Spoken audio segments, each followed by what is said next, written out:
আপনার এত বড় সাহস, আপনি ওনাকে থাপ্পড় মারলেন? আরে ও তো একটা বেয়াদব। যখন পুরা ইনভেস্টটা হয়ে যাইব তখনই খেলা শুরু। মেঘলার আমার বিয়েটা এখন আর কেউ ঠেকাতে পারবে না। প্রিয় বৃষ্টি, জানি না কিভাবে আমি আমার ভালোবাসার কথা তোমাকে জানাবো। সারা রাত বাইরে থেকে আসতেই তো পারতে।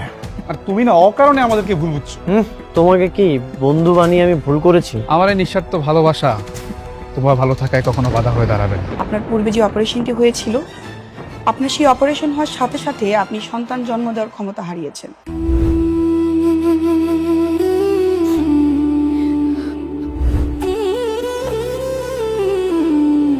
বৃষ্টি, ও অনেক ক্ষুধা পেয়েছে, চল একসাথে বসে খাবো, চল।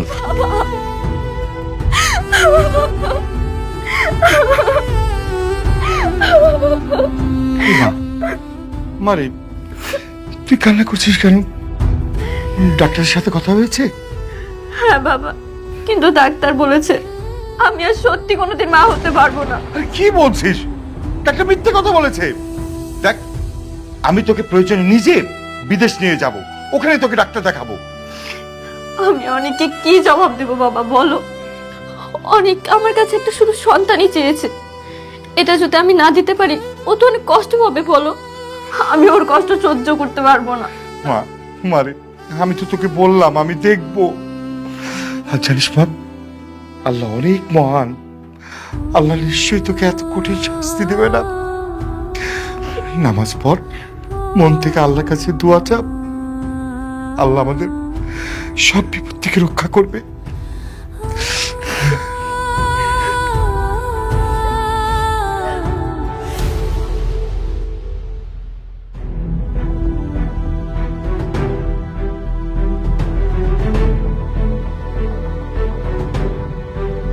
ফকিন্নির বাচ্চা, এত বড় একটা কোম্পানির মালিক হয়ে গেল।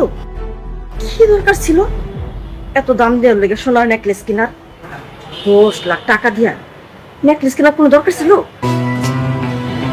আমি এত দাম দিয়ে কেন কিনেছি এটা আপনি বুঝুন। আরে ওই বস্তির ফকিন্নির লেগা একটা কম দামি জিনিস কিনা দিলে হইতো। খামাখা তুমি এতগুলো টাকা নষ্ট করলা বাবা। বাবা, চাষি কিন্তু খারাপ বলেন, ওরে একটা নকল কখনো দিয়ে দেয়। আর এইটা আমার মেয়ের জন্য রেখে দাও, ও কিন্তু নকল কখনো বলবে না। আপনারা সামান্য এই 10 লাখ টাকা তো ভাবতেছে, ওই রকম শত শত নেকলেস কিনতে পারে।